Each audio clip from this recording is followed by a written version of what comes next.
David passed away in 2008. You were his editor at The Age and later worked together in a consultancy firm. What do you think actually drove his investigative journalism? What inspired him to do investigative stories? David was cunning, defiant, mischievous, suspicious of authority, and very smart. And I think they're good qualities for any investigative journalist. But I think his spark was lit when, as a young reporter, he was the urban affairs reporter, which was basically the planning round. And it was during a land boom in Melbourne. And history shows that land booms draw like moths to a flame all the crooks, charlatans, shonky politicians, and other deviants into the pot of honey. And on that round, David broke some great stories and made some amazing contacts in sections of Victorian business, politics, public service, law enforcement agencies, and developers, and all the other participants in a booming economy. And the contact lasted him for 20 or 30 years. And he became an information exchange. He helped them and they helped him a lot.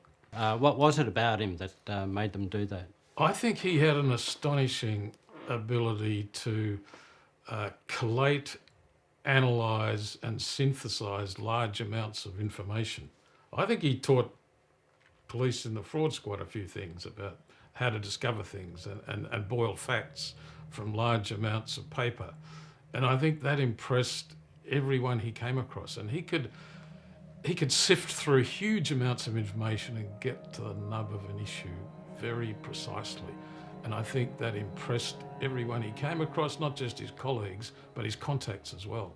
And he was able to open pathways for his contacts as well as get great stories. The Age recognised David's investigative abilities back in 1981, sent him to the world's premier investigative unit in London, the Sunday Times investigative team. And what did he learn from that experience and what did he bring back to The Age? Well, they called the Sunday Times team, which was the most notable investigative team in the world before Woodward and Bernstein. And it was run by what was called an Australian mafia. So it was Bruce Page, Philip Knightley, Alex Mitchell and others. And so they were kindred spirits with David, and Ben Hills, his predecessor as head of Insight, went there too. And it was just after they'd spent 10 years breaking the thalidomide story. And that was not only a great story about the world's greatest drug tragedy, but it took 10 years to get it up. They had huge legal hurdles, judicial hurdles, sources hurdles, and all sorts of other barriers were put in front of them, but they found ways to crash down those barriers with very clever strategies. And I think David brought back some of those strategies that helped him break a lot of stories. I recall the entire investigative team at The Age, the Insight team, moved one day from the newsroom into a very secure, sort of private setup. What happened around that time? That was the vault. And that was full of hundreds and thousands of pages of confidential documents obtained by David and his colleagues on Insight, including Lindsay Murdoch and Bob Bottom. At one stage, they had pretty much a complete file of a Royal Commission. They had police intelligence documents. They had a host of documents that they were storing and assembling for use in their investigations. We got raided several times, but in one notable raid, the federal police arrived and were going through the preliminaries with our lawyers in an office, making sure all the paperwork was right for them to come and search properly.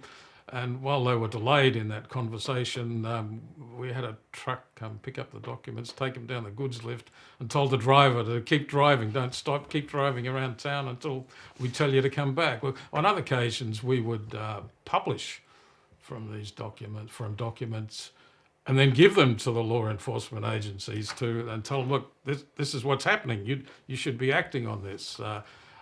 We only did that when we were absolutely certain that our sources wouldn't be revealed, but often we would give them the documents to save them the trouble of raiding us. David also received some serious threats from organised crime figures on at least two occasions. Can you just tell me what happened in those cases? Well, he was warned by police to be careful. He was warned about where to park his car and where not to park it, and how to get from his door to his car. He was warned to check under his car. That happened several times. David was writing about some very nasty people. And on one occasion, there was a career criminal called Stuart John Perry who objected to a story that David and his colleague Lindsay Murdoch put on the front page that day. And he chose not to write a letter to the editor, but he actually came to the office with a gun and demanded to see David and Lindsay. And after that incident, The Age installed a security system on the editorial floor, the first paper that had to do that, and it was pretty quickly followed by other newspapers and then around the whole building. How did David react to those threats? He was scared. He did not like physical danger. He was fearless in his reporting and fearless in his pursuit of facts and sources, and very courageous in taking on, the biggest figures in organised crime. But the moment you mentioned physical danger, David didn't want to be there. He's human. How do you know Perry was armed at that time? Because he pulled open his coat and showed his gun. I think you could say David was a pioneer of big data in journalism in Australia. I was working in the United States as a correspondent in 79, 80, and came across this marvellous organisation called the Investigative Reporters and Editors Group, which once a year would have an annual conference where hundreds of investigative journalists and editors would gather and share their toolkits, share their ideas, share their stories. This was unheard of in Australia. So I thought, we've got to get some reporters over there to learn this stuff. And David was the first to come. We went to the Phoenix conference in 1980. And there they were talking about something called computer-assisted reporting. And what they were doing was collating databases, bearing in mind that American journalists and America in general was several years ahead of us in introducing computers. But they were producing these by collating different databases from public records. They were joining the dots on a lot of investigations and crime syndicates. And David seized on that. He saw the potential of that. And when he got back to Australia, he started doing a similar thing. I mean, back then it was CD-ROMs. Before online existed, but he compiled and helped to gather CD-ROMs from all kinds of public records, court records, Land Titles Office, ASIC records, media records, and that also at that time a lot of law enforcement officers were coming out of their agencies and setting up as consultants, and they would bring a lot of data with them. And David made contacts with those and ended up with this huge treasure trove of public records and other documents that was all publishable stuff, putting together jigsaws and identifying literally dozens of crime figures, including some of the biggest crime figures in the country, who journalists had never been able to nail before because they didn't have enough on them. The Age tapes was a massive story of judicial corruption going all the way to High Court Judge Lionel Murphy. What impact did it have on the Age and Australia more broadly? Oh, I think on the Age it cemented the Age's reputation as kind of the headquarters of investigative reporting, particularly organised crime and courageous journalism. I mean, there's one to get the story in the first place was an amazing piece of journalism. But to actually make the decision to publish it and defend it was an amazing piece of leadership by the editor Creighton Burns and the management of the Age, because predictably the paper came under ferocious political attack, particularly from the Labor Party in New South Wales and federally, but through great leadership of the editor and tenacious follow-up reporting by David and Lindsay and Bob Bottom. the Age was vindicated. A Royal Commission established that the tapes were authentic, and Lionel Murphy went to trial, subsequently acquitted on appeal. But I think what a lot of people forget is that the other impact of the Age tape story was hundreds of prosecutions, a new National Crime Authority, a couple of royal commissions, and changes to the law to help law enforcement agencies combat organised crime.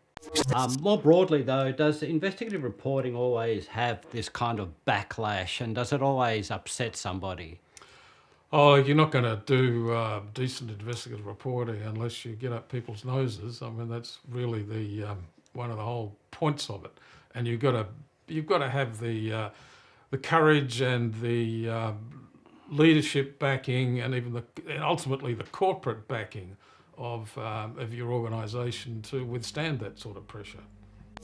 Abe Saffron was one of the Mr. Bigs of organised crime in Sydney. He was known as Mr. Sin because of his involvement in prostitution, illegal gambling, and grog shops, as well as other vices. But every time somebody called him Mr. Sin in the media, he sued, and he won money. In the 1970s, he won a $40,000 judgment from The Age when they called him Mr. Sin. 15 years later, David Wilson wrote a story with a big picture calling him Mr. Sin on the front page of The Age, notwithstanding the fact that The Age had paid Saffron money, big money in those days, 15 years earlier. Abe Saffron, of course, sued. But then during the discovery process, where your lawyers can ask Mr. Saffron all kinds of questions and point to all kinds of documents, preparing for a hearing, Saffron walked away. He realised how much David had, how much documentation David had to destroy his reputation, even if he did win a judgment.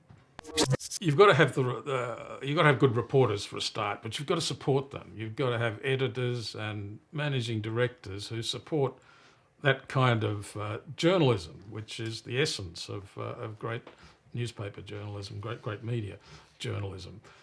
And then you've got to have good lawyers. And I think one of the greatest things that come out of this whole period that David was involved in, and it's carried on until today, was the relationship between the journalists and the lawyers. The lawyers were so impressed with the work of David and his successors like Nick McKenzie and Richard Baker. They had great confidence in them. There was a period when lawyers would be very defensive. They would say, you can publish this, you can't publish that. But during that period, seeing all the data that David had, there were great negotiation processes going on where the lawyers would become convinced that this was publishable because of the backup material. They almost became journalists themselves, and the journalists almost became lawyers. It was just wonderful for me as an editor to see that process and those relationships develop because of the great commitment of the reporters, the lawyers, the editors, and the publishers. The best measure of David's political contacts, the strength of his contacts, was when he became head of the Age Independence Committee, when its ownership was under threat from foreign ownership in the late 80s. And David Wilson was able to bring together Malcolm Fraser and Gough Whitlam, who had not been on the same platform for 15 years since the dismissal. He brought those two together in a public place in the Treasury Gardens in Melbourne, outside Parliament House, for a rally to campaign for independence of the Age. And it was David who brought that about. He had political contacts on both sides of the fence. One of David's great attributes was his capacity to help young journalists and mentor them. David, to many people, was a bit aloof. Some people called him arrogant, but those people who got to know him came to know that that just wasn't the truth. He was one of the most generous and loyal friends that I've had, friends and colleagues, and he was particularly good with young journalists. He would often help young journalists get a story up and not claim any credit for it. When he did a joint story with anybody, even if he did 90% of the work, he would always insist his name went second on the story. behind that frosty exterior was a very helping hand, and it was fitting that after his death, his estate financed the Melbourne Press Club's Young Journalist of the Year award for many years. I miss him desperately. He was my business partner. He was my colleague. He was one of my best friends.